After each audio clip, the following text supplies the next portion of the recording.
UWM College, okay?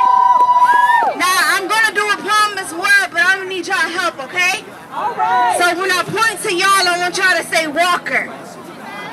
You see, little Sally Walker was walking down the street. Now she didn't know what to do, so she jumped in front of me. I said, little Sally Walker was walking down the street. Now she didn't know what to do, so she jumped in front of me. Kind of like my senior classmates when they walked out of school. Cutting into their daily routines like change cut into old news, like change cut out of dollar bills, cause we all know Walker cut into our futures. Staying behind, I watched them walk on and remembering that mama said walking out was never good, but they never notice when you're there, so they notice when you're gone. They notice how empty education could be without students who actually cared. Their noses and their cheeks were kissed with winter's residue.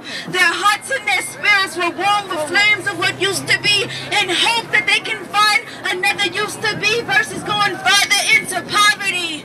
See, little Scott Walker didn't get a college degree, so he thought it was cool to cut a grant away from me, making it harder for me to pay for school. And nowadays, this society does nothing but make the rich richer, the poor poor, and they wonder why we don't have jobs in Wisconsin anymore.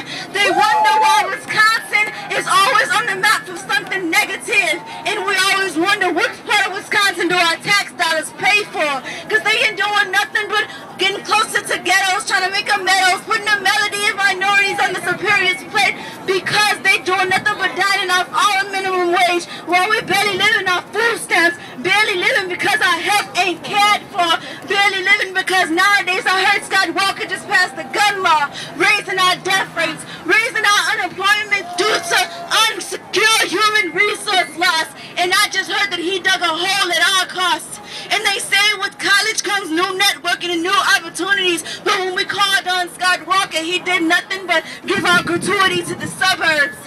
And they say that with Scott Walker, he did nothing but make it worse for everybody here. And I sit back and wonder how many of those who voted him in regret it. Just the same as I wonder, do those who didn't vote at all regret it as well? But let not one man put a heart on your life. Look at this day, and every other day is a day of action, and realize that the sun and the moon will always rise and set.